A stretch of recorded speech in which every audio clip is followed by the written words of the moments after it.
Bueno, entonces les comentaba que esta guía, incluso todavía no se ha recibido del todo, está pendiente para el trabajo.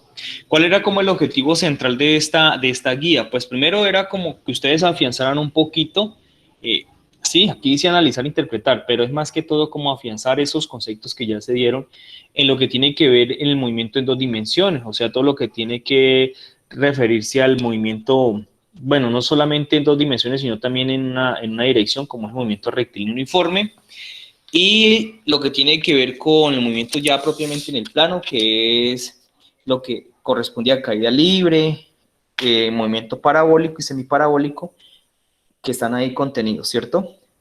Y también pues ampliar o dar, perdón, explorar en un primer momento las nociones previas sobre el concepto de fuerza. Eso es lo que abarcaba esta guía. Y para ello pues estaba dando como unos elementos en un primer momento, ¿sí? Que era prácticamente tratar de dar, digamos, como prioridad a algunos aspectos centrales de ello. Entonces, en un primer momento, qué se propuso? Que la práctica aleatoria número uno, por ejemplo, y para todas las demás, los elementos básicos que íbamos a necesitar aquí como materiales son los que se exponen aquí, ¿cierto? Un carrito de juguete a control remoto, pero esto era algo opcional, no era para que ustedes se alarmaran por la situación. Yo, como les comentaba al otro grupo, aquí podía hacer, por ejemplo, no un carrito a control remoto, sino un ladrillo, hasta incluso jalado con una piola, que es bien macizo, y usted jálalo, por ejemplo, en un arenal, que ha podido hacer hecho un trabajo. O si está en una finca, entonces en el cafetal alar, por ejemplo, no sé, hasta incluso una yuca o un racimo de plátano, hablarlo con una cuerda, ¿cierto? Con una piola para ver cómo podía yo determinar ese tipo de acciones. Por ejemplo, en el contexto que usted tuviera, no estaba obligado aquí que fuera a comprarse un carrito de control remoto en alguna parte, no, simplemente pues esto es como para verse bonito, pero pues igual le era aprovechar lo que tuviéramos al alcance. Un decámetro tampoco a veces es difícil encontrarlo, le serviría un metro, incluso hasta la regla para tomar las mediciones. Cronómetro, aquí le podía servir su reloj, el del celular, bueno, en fin. Tres objetos de diferente peso, pues eso sí lo podíamos encontrar en la casa, cartuchera, un zapato, un borrador, eh, un balón, ¿sí? Muchas cosas que podemos tener a nuestro alcance. O ustedes mirarán si utilizaban su celular, pero era difícil que suelte el celular al piso y le caiga, ¿cierto? No, mentira, eso es chiste.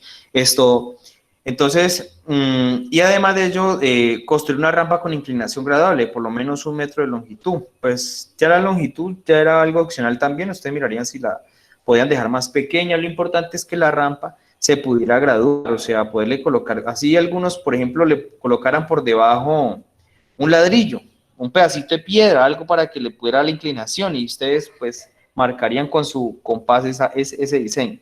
Y una canica, pues esa sí la podemos conseguir hasta con el vecino, el niño que juega canicas ahí cada rato que tiene la colección.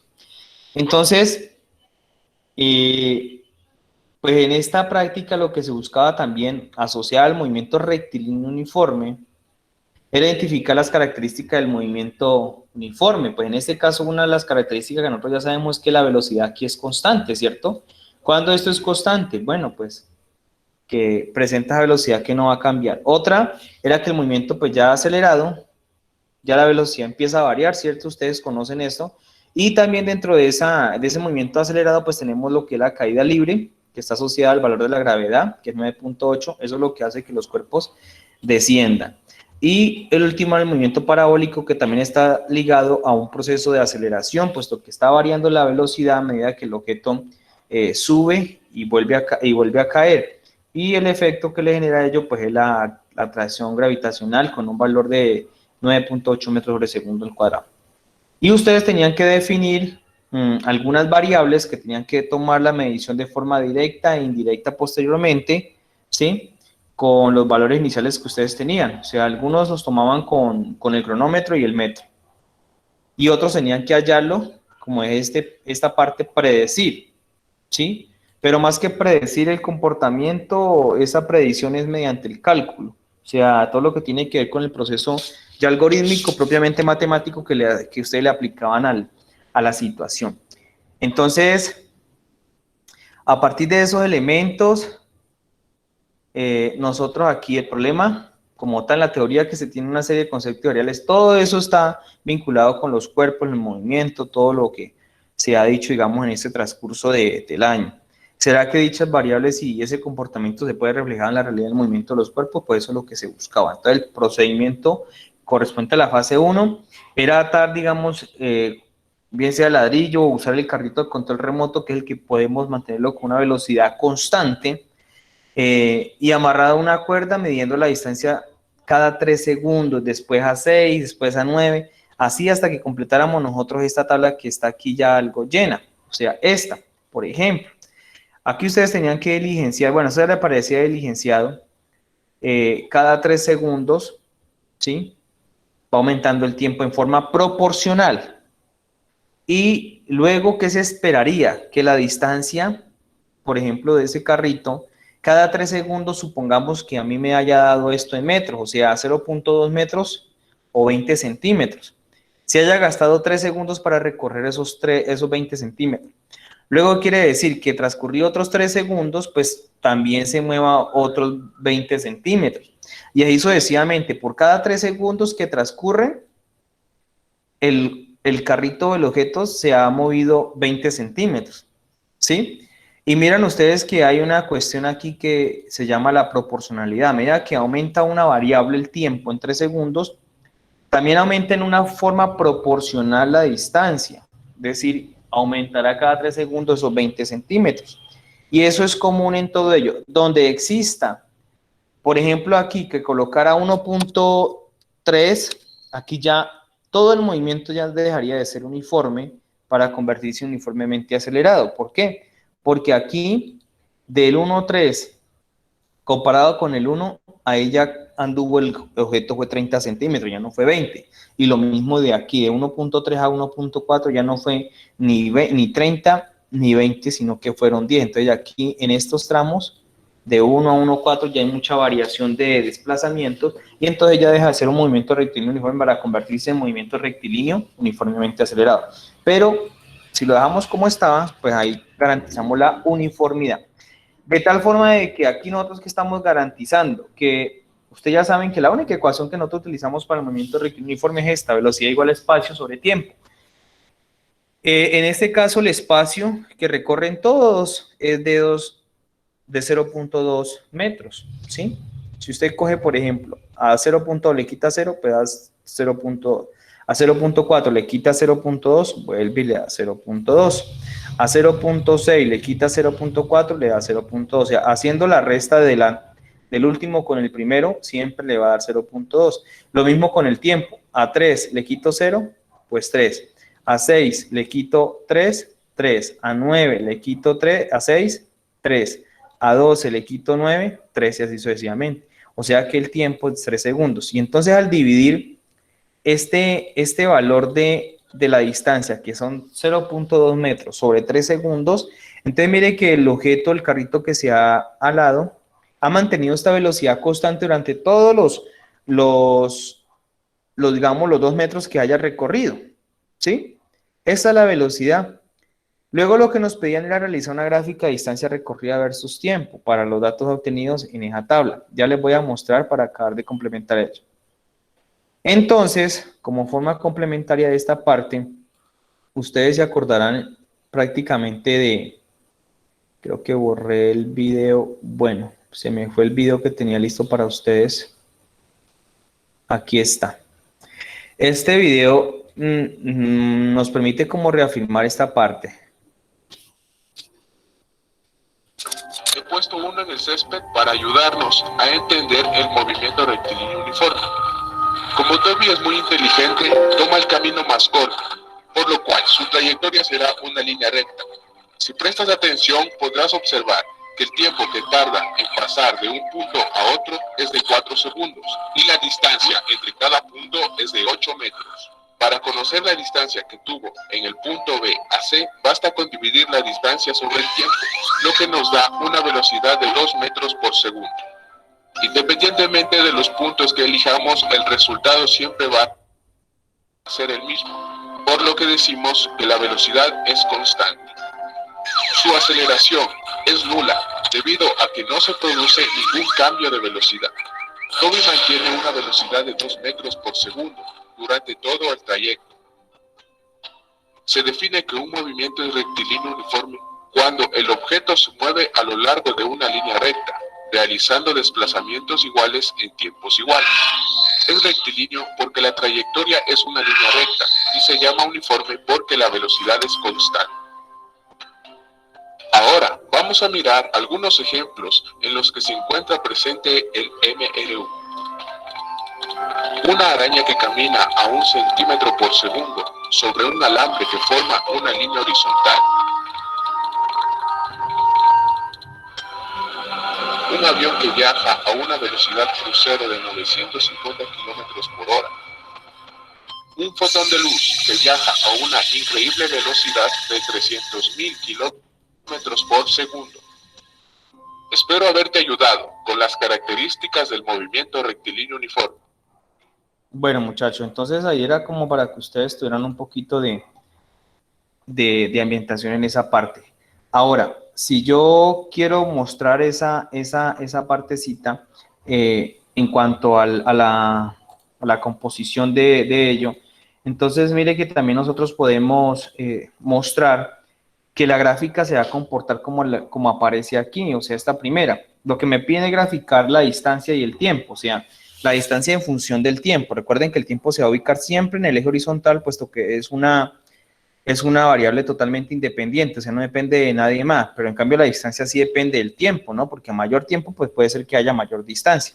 Entonces, en este caso, lo que se supone que les debe quedar a ustedes en la gráfica era algo así como esto, o sea, una línea recta que parta desde el punto 00 hasta cierto punto, cierta medición, que en este caso eran, por ejemplo, 2 metros, y el tiempo, pues ya lo que se haya medido en cada uno de ustedes. Este era más o menos el bosquejo. Entonces, ustedes tenían que graficarla en manual o en Excel, bueno, en fin, como la pudieran hacer. Aquí es muy fácil porque ya, por ejemplo, yo dejo aquí la relación así. Yo coloco acá el tiempo, lo que necesite, y aquí la distancia, también lo que necesite. Y luego lo que hago es graficar, ¿sí? Esa es muy sencilla para la graficación de ello. Por ejemplo, vamos a hacer aquí algo. Yo digo aquí tiempo y acá digo espacio. Entonces, por ejemplo, vamos a poner un poquito aquí y ustedes me van a colaborar. Entonces, por ejemplo, el tiempo, arrancamos en 0. Distancia acá, que tenemos nuestros datos, también es 0, ¿cierto? Estos datos los voy a llevar para allá, ¿sí? Listo, entonces arrancamos en 0 y 0. Y vamos a hacerlo hasta cierto punto para que ustedes vean. Entonces 0, y el tiempo íbamos de 3 en 3, 3, 6, 9, 12, 15, 18, 21. Dejémoslo hasta ahí, 15 segundos, para que nos den un inicio. Aquí sería de 0.2, 0.4, 0.6, 0.8, 1, 1.2, 1.4, dejémoslo hasta ahí. Luego lo que yo hago es seleccionar, ir a insertar, hacemos nuestra gráfica, vamos a seleccionar cuál es el más recomendado y vamos a dejar este que es una línea recta. Le voy a decir que aceptar, ¿sí? Y acá cambiamos, aquí le podemos decir espacio, si quiere colocamos mayúscula, perdón, control Z, aquí, X versus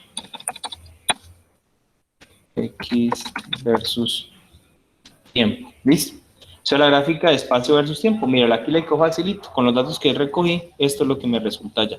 Aquí ya después organizamos los ejes, pero eso ya es cuestión ya muy personal. ¿Sí? Esta es la gráfica tenía que les quedado, ¿sí ven?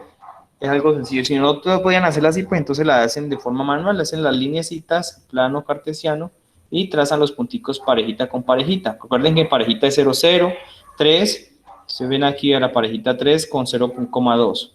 Acá 6 con 0,4, ¿sí? Aquí el tiempo y acá en el eje vertical la distancia. Bueno, eso era más o menos lo que se tenía planeado para ese caso. De acuerdo a lo observado, si nosotros, por ejemplo, en este caso que estoy tomando como hipotético para tratar de ubicarlos, si nosotros con ese tipo de comportamiento nosotros podemos determinar cuál será, digamos, la distancia recorrida al cabo de los 2 minutos, o al cabo de los 5 minutos, sí, ¿cierto? Porque ya como el cuerpo se supone que tiene una velocidad constante que es esta, yo estoy partiendo de esta ecuación, muchachos, de esta.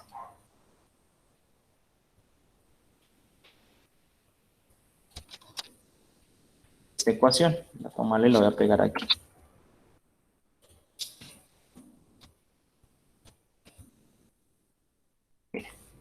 Entonces, la velocidad es esta, ya sabemos que es constante, entonces por eso digo que velocidad, recuerden ustedes que la velocidad es igual a ¿quién? A espacio, demos espacio minúscula sobre tiempo. Entonces aquí por eso quedó x sobre t.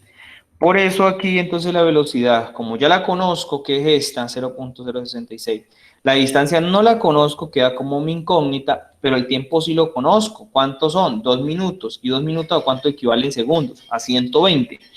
Entonces, de esta ecuación sencilla, yo despejo y hallo x. Entonces, por lo tanto, estos 120 segundos están dividiendo, pasan a multiplicarse con la velocidad. Por eso aquí quedó que 0,066 se multiplica por 120. Lo que está de amarillo son los segundos, ¿cierto? Entonces ellos se cancelan porque uno multiplica y el otro divide, por lo tanto ya me va a quedar unidades de metros lineal, porque estoy buscando una distancia. Y multiplico 0,066 aproximadamente por 120 me da un valor de, eso me daría casi que 8 metros, estoy más que seguro. Sino que aquí estoy tomando, o le tomara por ejemplo 0,2 por 120, eso me daría 24, y al dividirlo entre cuánto que tenemos acá, la velocidad, el tiempo, entre 3, pues me daría exactamente 8. ¿Sí? Eso exactamente, aquí lo coloqué como aproximado 7.92, pero yo colocara la velocidad como 2, como lo que me dio acá, en 0,2 sobre 3, pues me daría 8 metros. Listo. Y la última pregunta de este punto, de esta fase de verificar el laboratorio era, ¿la relación entre la distancia recorrida y el tiempo es directamente proporcional o inversamente proporcional? ¿Qué podemos decir? Pues de acuerdo a lo que ya hicimos en la gráfica, nosotros sabemos que son directamente proporcionales. ¿Por qué? Porque a medida que el tiempo va aumentando, la distancia también va aumentando, ¿sí? Sería lo contrario, por ejemplo, de que, por decir algo, ¿qué pasa si yo ahorita le cambio aquí a 1.4? Es lo que le pasa a la gráfica. Pasemos a 1.2, 1, 0.8, 0.6, 0.4 y 0.2. Mire lo que pasó aquí. Aquí con este ejemplo yo podría deducir que el movimiento ya no es directamente proporcional. ¿Por qué? Porque a medida que pasa el tiempo, hasta cierto punto la distancia aumentó. Pero luego, a medida que el tiempo sigue avanzando, el tiempo sigue siendo directamente proporcional, pero la que nos daña el paseo es la distancia. ¿Por qué? Porque lo que quiere decir que ya el cuerpo se empieza a regresar. O sea, aquí ya sería inverso esta parte de aquí hasta acá, ¿sí?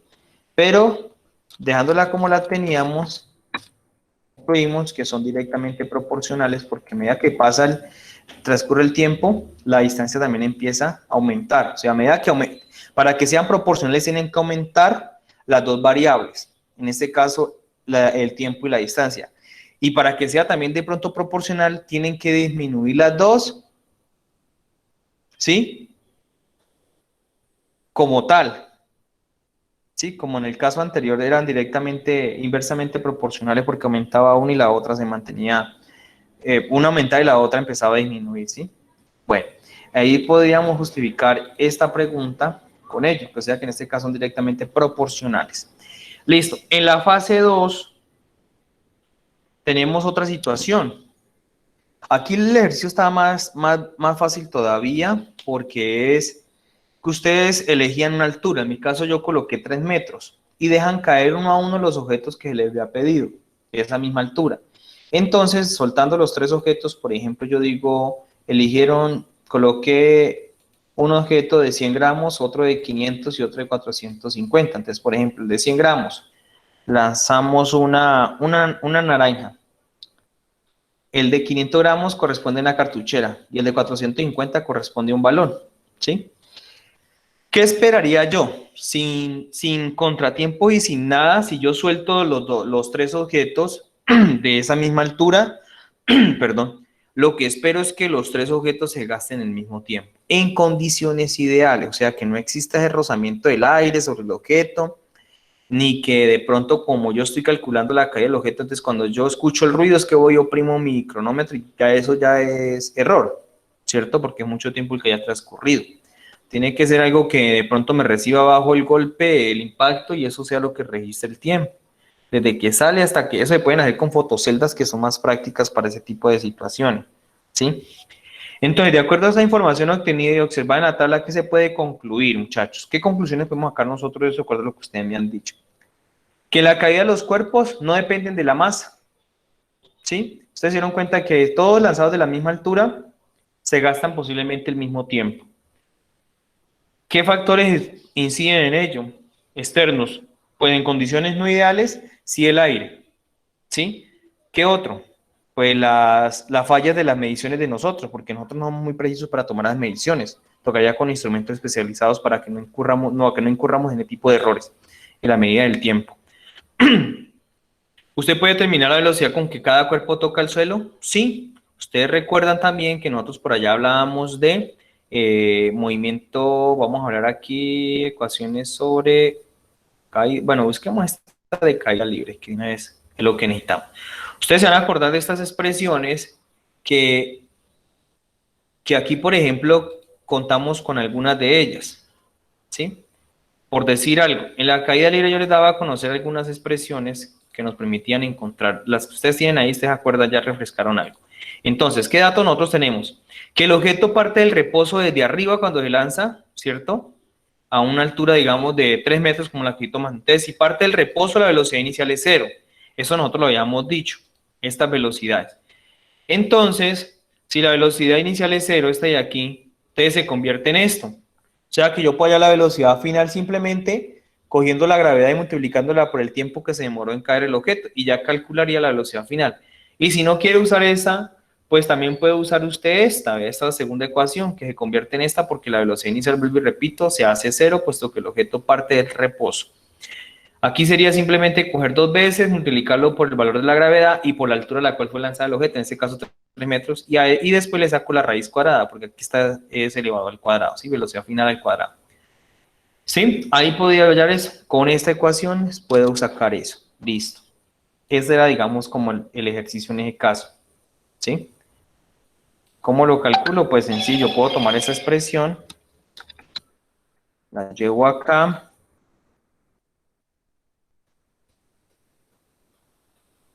Y aquí, bueno, la voy a tomar aquí así. Entonces aquí coloco en gravedad 9.8. Voy a colocar solamente los valores para no... Y el tiempo que me dio en este caso, 0,58. Listo, entonces multiplico esos dos y, por ejemplo, puedo calcular la velocidad con que llegó el objeto. 9,8 por 0,58, eso me da 5.7 aproximadamente, redondémoslo, 5,7 metros sobre segundo. Esa es la velocidad con que llega el objeto al piso, cada uno de ellos, independientemente de su masa. En mi caso, como para ejemplificar. Bueno, ¿hay alguna duda, muchachos? Hola, ¿están por ahí presentes? No, profe, ninguna duda. Listo, no, Daniel hizo un excelente trabajo, Yureli también la miré con buen trabajo. Los que me han enviado, pues el trabajo no estaba tan complicado, igual también en red también había mucho material de apoyo que uno podía consultar y pues justificar el proceso. La intención también aquí es que ustedes se apropien de ello y pues identifiquen, porque pues tampoco no es como tan bueno que nos quedemos solamente con lo teórico y no se mire dónde se puede hacer esa práctica, ¿sí? Bueno, la fase 3, que era la última aquí, era realizar este montaje, ¿sí? El que aparecía acá, pero nosotros lo que queríamos era que ustedes pudieran variar este montaje. Por ejemplo, el primer ángulo era de 30 grados, luego pasaríamos a un ángulo de 45 y después a uno de 60. ¿Y qué se pretende? Que se lanzara la esferita, aquí tenemos como una manguera, usted puede haber colocado un canal, Sí, está incluso una teja de zinc, podía haber colocado y haberla puesto rápido una teja de zinc, no pasaba nada, se marcaban un metro y lo colocaban, puede ser en una pared o en una piedra y suelten, ¿sí? La altura Y, pues también ustedes la podían medir, el X sí tocaba, también se podía medir, pero pues la idea era que ustedes también lo pudieran calcular, incluso ahí para eso se podría experimentar con esto, para que ustedes verificaran si los datos que tomaron, qué tan lejos estaban del dato real, cuando ustedes miden directamente en el piso esta distancia. Entonces, con este montaje lo que se buscaba era que, como lo que está en la rampa, el movimiento que describe en esta rampa pueden ser varios, muchachos. Se puede entender como caída libre, ya lo sabemos nosotros por qué, porque está a una altura, si él lanza la canica desde acá, vamos a ampliar ese esquema, eso es lo que yo quería que ustedes interpretaran y se fueran por diferentes vías, que me pareció práctico el laboratorio que montó el profe, el de la mañana, que fue el que hizo este esquema, y yo traté por ahí de hacerle unos reajustes para que se nos acomodara un poquito más. La altura, mire que esta altura usted la puede tomar como caída libre, o sea que la bola, si usted calcula, ir a calcular la altura que tiene de aquí hasta acá, y el tiempo que se gasta el objeto en llegar de aquí hasta acá, es el mismo tiempo que va a gastar en caer de aquí hasta acá, ¿sí? Lanzado desde la misma posición. Y también se podía estimar la velocidad final acá con el movimiento rectilíneo uniformemente acelerado. ¿Por qué? Porque el objeto está en un plano inclinado y está siendo acelerado por el valor de la gravedad, ¿cierto? En este caso, por el cuerpo cae. Pero se podía determinar entonces la velocidad con que llega el objeto acá. Cualquiera de los dos procedimientos estaba bien. Pero sí tengo que hallar la velocidad con que sale aquí el objeto, ¿sí? Entonces, con caída libre se lo podía determinar. Tomar la altura, que era lo más fácil, ¿sí? ¿Cuánto tiempo se gastó en llegar hasta acá? Y listo. Con eso ya puede calcular. Pero entonces, como la intención es verificar cuál es la distancia que hay de aquí hasta acá, esta X, entonces aquí lo que se pedía en esta fase, perdón, aquí, era que ubicaran ustedes la rampa en un primer momento a 30 grados, como les dije, luego a 45 y luego a 60. Y soltarlo desde el punto más alto y medir el alcance y el tiempo en la pelota que está en el aire y llenar esa tabla. Ese alcance es este X, o sea, ¿cuál fue la distancia que obtuvo cuando usted lanzó la canica a los 30 grados? O sea, ese alcance de aquí, del borde de la mesa que está acá en el piso reflejado, hasta donde golpeó la canica en el piso, ¿sí? Algunos son más perspicaces y a veces colocan acá abajo, por ejemplo, greda, o colocan un papel que esté, o la canica que venga con carbón untada y que peguen en una hoja acá abajo para poder mirar dónde fue que cayó y le quede marcado, ¿sí? Eso pues ya es curiosidad de nosotros. Y la intención era que midieran, o según ustedes lo que hicieron, en qué ángulos alcanzaron la mayor distancia horizontal, en el de 30, en el de 45, en el de 60. Daniel, por ejemplo, revisando su trabajo, ¿en qué ángulo le dio mayor alcance horizontal? Daniel, compártanos a ver en cuál le dio mayor la medida. Hola, Daniel. Profe, es que no lo escucho muy bien. ¿Me podría repetir la pregunta? Sí, Daniel, que pues en este esquema, en esta tablita nos podría compartir cuánto fue la distancia que alcanzó a los 30 grados, a los 45 y a los 60. Pues como para verificar cuál fue la distancia mayor, o sea, en cuál se alcanzaría más.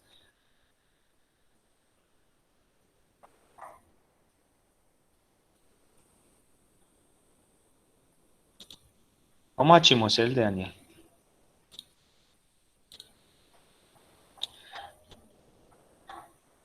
Bueno, aquí está Daniel, si ve que algunos hicieron ver la gráfica, listo, bien. Aquí estamos tomando el registro, bien. Ajá. Estos son los datos, esta es la fase. Vean las rampas de Daniel, como para que ustedes comparen. Igual, esto es lo interesante, mostrarlo también ustedes en clase, porque pues para eso es que se buscaba, ¿no? Pues hacer como un encuentro donde todos pudieran ver sus laboratorios. La actividad, bueno, Daniel quedó pendiente de la rampa ahí, el llenado. Pero, la canica con mayor ángulo de inclinación recorre más espacio en X y dura menos tiempo en el aire. Vea la conclusión de Daniel, listo, Daniel, vea, ahí está. Mire el ángulo. Si todos están visualizando, vea lo que Daniel encontró en la parte experimental y en la parte de cálculo también nos tiene que dar lo mismo. O sea, tanto lo experimental como lo teórico van a llegar a lo mismo. ¿Qué quiere decir? ¿Qué conclusión podemos sacar? Pues de lo que estás poniendo, vea, lo que hizo Daniel aquí es claramente, eso es lo que yo quería que ustedes visualizaran. Que a medida que el ángulo, perdón, a medida que el ángulo aumenta de inclinación a la rampa, ¿sí? Pues la distancia horizontal también empieza a aumentar, ¿sí? ¿Hasta qué ángulo, por ejemplo, podríamos haber hecho, eso podría sacarse una conclusión interesante, ¿no? Pues empezar a verificar, a experimentar, aumentando, por ejemplo, de 5 en 5 de aquí en adelante, 60, 65, 70, 75, 80, 85, a ver hasta dónde alcanzaría la mayor distancia. Y podríamos encontrar que, por ejemplo, cuando nosotros queramos lanzar un objeto, ya sabemos que la mayor distancia, por ejemplo, en el tiro parabólico, el horizontal siempre es 45 grados, pero en el movimiento semiparabólico, por ejemplo, ¿qué pasaría? ¿Sí? Pero aquí podemos concluir que a mayor ángulo, mayor distancia horizontal y menor tiempo. ¿Listo? Hasta cierto ángulo, ¿no? No podemos definirlo del todo. Listo. Entonces eso te toca repetirlo con los de 45 y 60 grados. ¿Listo? Esa era la situación. ¿Qué pasaría si se eleva aún más la rampa? De darle una explicación física al fenómeno. Vamos a ver si Daniela que nos justificó. A ver. Si se eleva más la rampa, la canica quiere más velocidad. Sí, eso es cierto. Pero también, ¿qué pasa con esa velocidad, con la distancia horizontal? Pues que ya la distancia horizontal para cierto ángulo es posible que empiece a disminuir. Aunque el tiempo... Profe, tengo como un error porque me está a cada rato sacando de la reunión. Permítame, yo miro si yo escucho que cada rato sale por ahí alguien. Ve, no, sino solamente a Yureidi y Daniel. Ya creo que la niña también se retiró. ¿Qué pasaría con Jimena? Bueno, muchachos, no, tranquilo. Vamos a ver si ya finalizamos para no entretenerlos tanto en esta parte. Y en cuanto, pues a ello lo que podría decir era que lo que estaba justificando aquí Daniel, que estoy compartiéndole con ustedes, esa es una respuesta. Si se eleva más la rampa, la canica quiere mayor velocidad. Eso es cierto porque, pues, desde luego, la mayor velocidad cambia, espero, en la velocidad final, o sea, en la velocidad final de la rampa que corresponde a la velocidad inicial. O sea, me estoy refiriendo aquí. Eh, aquí. Si esta rampa empieza a aumentar, entonces la velocidad con que sale de aquí también aumenta, ¿sí? Bien sea velocidad final para la rampa o velocidad inicial para la caída, para el movimiento semiparabólico. ¿Qué después se va a convertir? Si el ángulo empieza a aumentar mucho, de forma que se convierte en 90 grados, pues ya que se convierte en caída libre, y la distancia empieza a disminuir ya, entonces, ¿cierto? Por la horizontal. Bueno, ¿qué otras cositas así se me queda por fuera? Bueno, yo creo que ya era eso en esa parte. En cuanto al concepto de fuerza, aquí lo que yo quiero simplemente describir es que, ¿qué es una fuerza? Pues sencillamente la fuerza es un producto de de aquel cuerpo. Cuando digo de aquel cuerpo es porque refiere a que todo cuerpo tiene una masa, y por lo tanto, si tiene una masa, un cuerpo cuando se mueva, para que exista una fuerza tiene que moverse, tiene que moverse. Si usted lo ve en reposo, los cuerpos están en movimiento. Por ejemplo, la estructura molecular de la materia está en movimiento internamente. Sin embargo, pues el movimiento es muy breve, pero hay, digamos, presencia de fuerzas y trabajo internamente. Entonces, esa fuerza depende solamente, voy a dejarlo aquí, bueno, acá abajo lo tenía.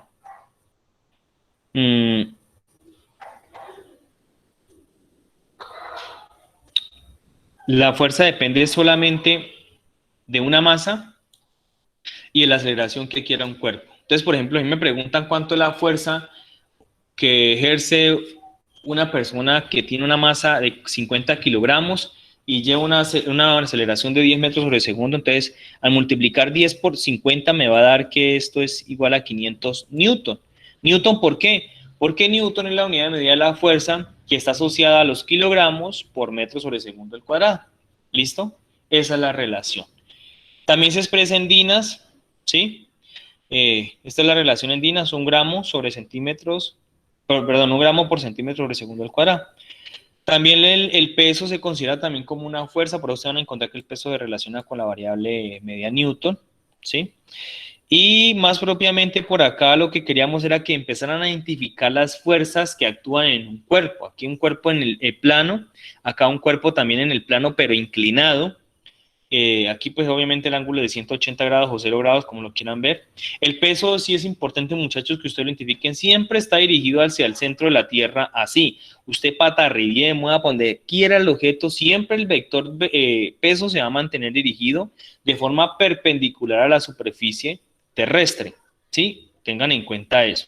Y hacia arriba, la fuerza normal empieza a tomar sentido. Esta sí se deja moldear fácilmente porque la fuerza normal, vea, como ustedes la ven, aquí en el primer caso está dirigida hacia arriba y en este caso ya cambia un poquito la dirección, quedó con algo de pendiente. La tensión generalmente la generan son las cuerdas, que están dirigidas de acuerdo al movimiento, ¿sí? Y forman un ángulo con respecto al horizontal también. También existe una fuerza de rozamiento. Estas fuerzas de rozamiento generalmente uno las encuentra asociadas a muchos coeficientes. Puede ser un rozamiento estático, o sea, cuando el cuerpo está quietico, y un rozamiento cinético, que es esta letra mu, es cuando el objeto ya empieza a moverse. O sea, para ustedes es notable que a uno le cuesta, por ejemplo, mover más una caja en un primer momento para sacarla de ese rozamiento, de esa fricción, y luego ya usted hace menos fuerza cuando la caja empieza a moverse, porque los coeficientes aquí son más fáciles. Como si yo cogiera, por ejemplo, mover un trozo de madera sobre una lija. Es algo así parecido. Entonces, muchachos, esa es la particularidad en este caso. Entonces, vamos a verificar otras cositas más aquí abajito que se presentan. ¿Listo?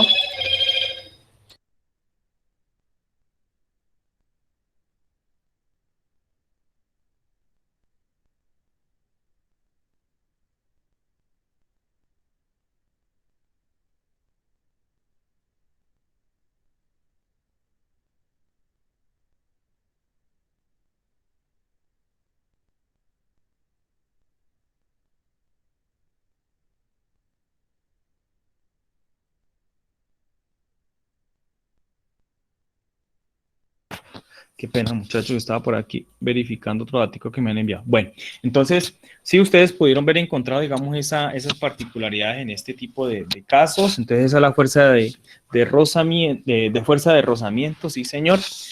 Y pues la intencionalidad era que se identificara ese tipo de cositas hasta el momento. Por ejemplo, aquí también algo que tengo que mirar es que la dirección del movimiento, por ejemplo, este bloque va hacia el lado de acá y este va descendiendo. La fuerza elástica también se da, pero eso ya es en resortes. Cuando están sometidos, digamos, una fuerza a un resorte, entonces, este es un resorte estirado, un resorte comprimido, entonces cuando se estira, el estado natural de él es volver a su forma natural, por decirlo así, valga la redundancia, y ya comprimido, pues entonces cuando ya se comprime mucho, él vuelve y se estira. Y lo otro son los diagramas de cuerpo libre. Los diagramas de cuerpo libre que aparecían aquí, eran tratar de vincular o detectar las distintas variables físicas, en este caso las fuerzas que interactúan en un diagrama de cuerpo libre. Entonces, por ejemplo, aquí la cuerda, ¿sí? Ya el cuerpo se hace de forma puntual, en el eje X y en el eje Y se identifican esas fuerzas que interactúan. Entonces, por ejemplo, aquí vamos haciendo poco a poco esa distinción y se va mostrando entonces el esquema que aparecen aquí. Aquí, por ejemplo, ya se da que el movimiento si va hacia allá, en este esquema, entonces, en el eje Y podemos identificar que hacia arriba está la fuerza normal, identificada con una N, yo generalmente no la van a confundir con los newton, y hacia abajo el vector azul, el peso. Como el cuerpo va hacia allá, entonces la fuerza de rozamiento siempre le va a colocar signo negativo. ¿Por qué? Porque está haciendo oposición al movimiento, ¿sí? Si el movimiento fuera hacia acá, entonces la fuerza de rozamiento iría hacia la de acá. Y la fuerza aquí que se presenta, por decirlo así, la fuerza está dada por esta tensión. Dijimos que la tensión es una fuerza. Y la genera la cuerda, pero está definida a partir de un ángulo de inclinación. O sea que aquí esta cuerda está dada por dos componentes, una horizontal y la otra vertical, ¿sí? Que esperamos explicar esto más prácticamente cuando estemos en la parte de identificación de ejercicios propiamente, que es donde viene lo interesante de ello. Sí, entonces aquí teníamos esto, las componentes que les comentaba en X y en Y para ello. Y aquí podemos establecer ya, perdón, ecuaciones sencillas. Por ejemplo, la tensión en X se contrarresta con la fuerza de rozamiento. ¿Verdad? Por eso aquí quedó negativo, porque uno es positivo y la otra es negativa, ¿cierto? Y en el eje Y podemos encontrar, identificar las que dijimos, la normal, que va hacia arriba. El peso se asume que es negativo porque va hacia abajo y está entre el tercer y cuarto cuadrante. Además, ese eje negativo todo. Y la tensión en Y, pues también esa componente es negativa, ¿sí? Que es esta de aquí, vea, que va dirigida hacia arriba, ¿sí? En ese caso. Bueno, aquí está. Y si en el sistema hay más sujetos, también se les debe hacer diagrama de cuerpo libre. O sea, como por ejemplo en este esquema, en este ejemplo, hay dos masas, entonces ustedes miraron que a los dos se les hace un diagrama de cuerpo libre. Vean, por ejemplo aquí, vean, se empieza a identificar las fuerzas, los pesos, W1 y W2, y acá el diagrama ya empieza a identificar ello. Entonces aquí ya no sería la normal, sino que aquí ya iría, ¿qué? Una tensión que ejerce la cuerda, ¿verdad? Aquí se describe. Toda la tensión es la misma en todo el sistema, ¿sí? La normal aquí se identifica y aquí ya no es tensión, sino la normal. El peso, vuelvo y repito, la tensión que ejerce sobre la cuerda es igual para el bloque 1 y el bloque 2. Si el sistema tiene dos cuerdas diferentes, debe tener la tensión 1 y la tensión 2. Entonces la masa 1 roza sobre la superficie y la masa 2 no roza. Así que solo hay fuerza de rozamiento en masa 1, como por ejemplo en este caso, ve. ¿Sí? Entonces esos son los casos particulares. Aquí podemos identificar, por ejemplo, la fuerza de rozamiento como el movimiento, en este caso el movimiento va hacia acá, o sea, el bloque giraría hacia acá y este caería. Entonces la fuerza de rozamiento es negativo y la tensión es positiva. Míralo, aquí está en el eje para la masa 1. En el eje Y para la masa 1 el peso es negativo y la normal es positiva. Aquí está. En el eje X para la masa 2, mire que aquí no hay movimientos, tengan en cuenta ello. No, solamente es lo que cae, o sea, se mueve en el eje Y. Por lo tanto, aquí se no tiene fuerzas horizontales. En el eje Y, para esa masa sí existen dos fuerzas, dos variables. El peso, que es negativo, el que va hacia abajo, y la tensión, que va dirigida hacia arriba, positiva.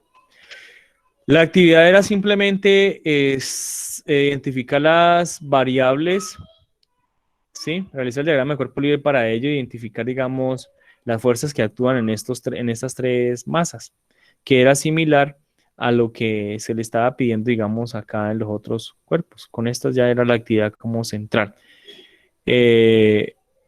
Entonces, ese era como el trabajito. Aquí esto era lo de derechos humanos, ¿sí? Un proyecto transversal. Pero entonces estas imágenes, lo que ustedes tenían que hacer con ellas, como les vuelvo y les explico, es realizar el diagrama de cuerpo libre para los siguientes sistemas, así como el listado de las fuerzas que... Entonces, por ejemplo, vamos a chismosearles lo que Daniel les compartió acá. La actividad, miren lo que hizo Daniel.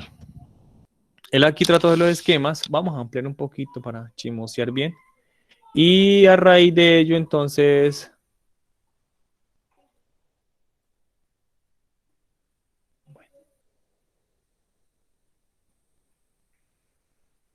Esperemos que se nos cargó aquí el sistema.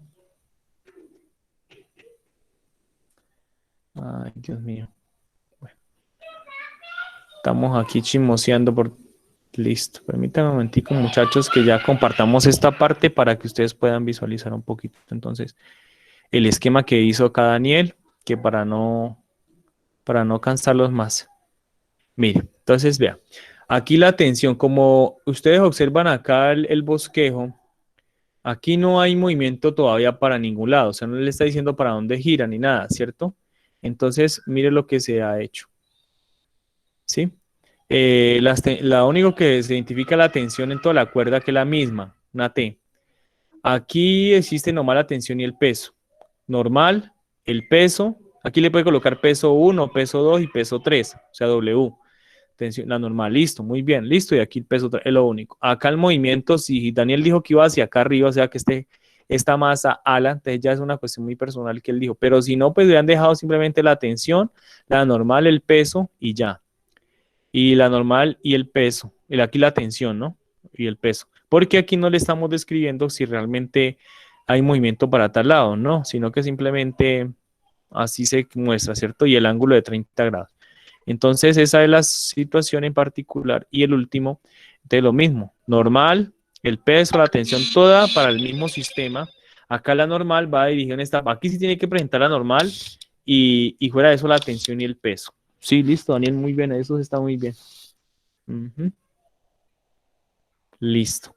Bueno, muchachos, no sé si tengan alguna otra duda, alguna pregunta en lo que se trabajó. Con gusto, entonces, para colaborarles. No, profe.